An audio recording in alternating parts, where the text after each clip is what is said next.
Hello and welcome to a short video showing some of the features of the up-and-coming new release from Aeroplaneheaven, the P51D for Microsoft Flight Simulator. Firstly, we will take the drone on the exterior and see some of the features as they appear on the outside. The aeroplane, as you see it here, has been set up this way before the video was taken. We also will be switching out to some of the other 15 liveries as we take you through some of the features. As you can see, we have ammo access hatches open as well as the engine hatches, so we will have a quick look in there. Of course, on the civil versions, which we will show you one a little later, the guns and ammo have of course been removed. As we move over the Merlin engine, you'll also see that we have the hydraulic gear droop that the P51 is so well known for. We'll try to catch that on tape a little later as well. Let's introduce our new Aeroplaneheaven American World War II pilot. You might see this bloke a few more times in the near future. Another option that is per livery based is both the serial of the actual aircraft portrayed, and in some cases the mirror configurations also changed.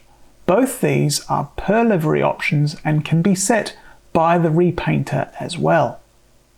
I shall now switch to the interior and turn some of the options off, showing where these options are, as well as some of the interior options themselves.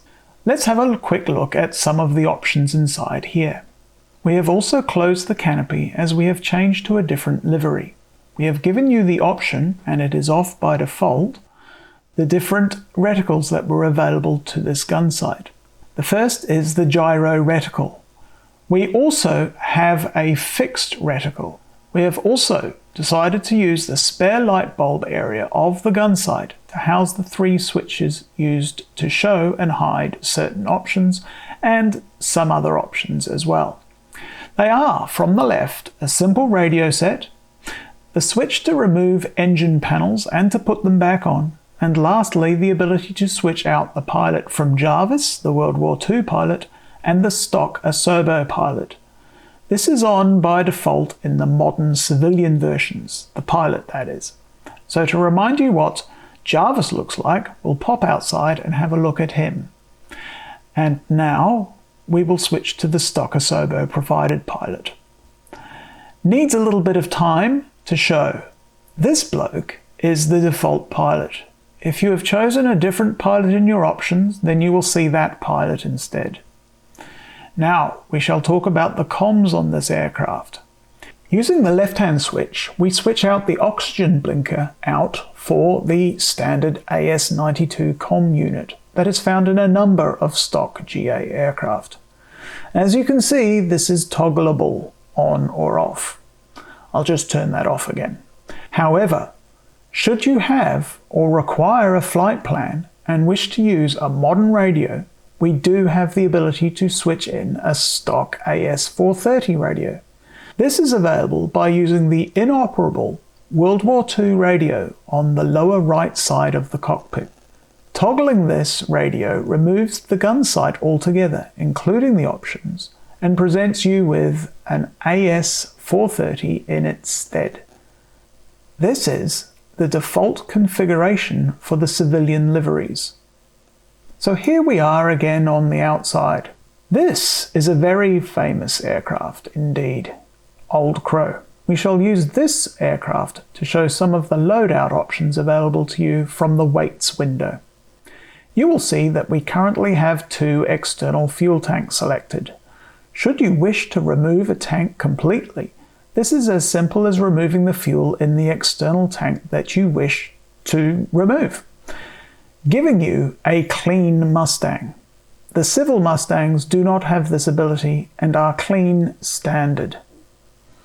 You'll also see that if we make the pilot 0 pounds, then the pilot will also disappear.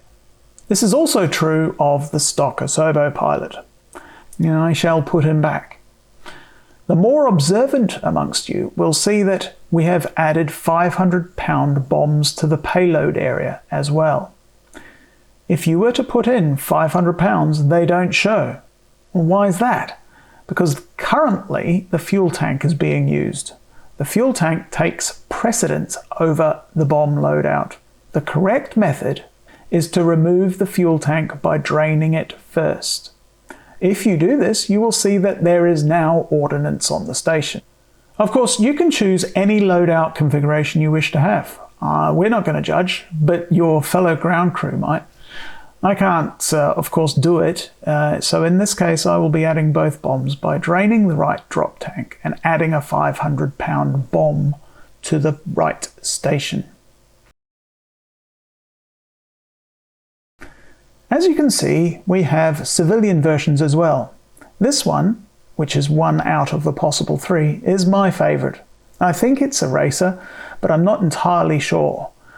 One note about the other two civilian versions. They are currently two-seaters in real life. I think it is because they are used for joyrides. In this game, we have not modelled them as two-seaters. So their liveries exist, but they aren't two-seaters. While we are here, you will hopefully notice that the drooping gears due to hydraulic pressure are indeed up, as are the flaps. Yeah, I kind of left them slightly down, but they are up. We can stick our head inside the gear well to check the hydraulic gauge. We just need to make sure that we don't chop our head off on the prop. I'd suggest you probably don't do this one at home either, for the kids out there. What I'll do now is I will actually turn the engine off and we'll go to the outside view to see how the gear drooping actually works. As you can see, we've turned the engine off, and as the hydraulics come down, so do the gear doors, and the flaps come down as well. Don't worry, this is normal and I expect to see it. To see that the hydraulic pressure is coming up, I'll just do a Control-E, and you will see that the gear and flaps do, once pressure has been attained, go back to their correct positions. Well, thank you for having a sneak peek, or not so sneaky, peek at some of our features of the P51D coming from Aeroplaneheaven. Happy flying!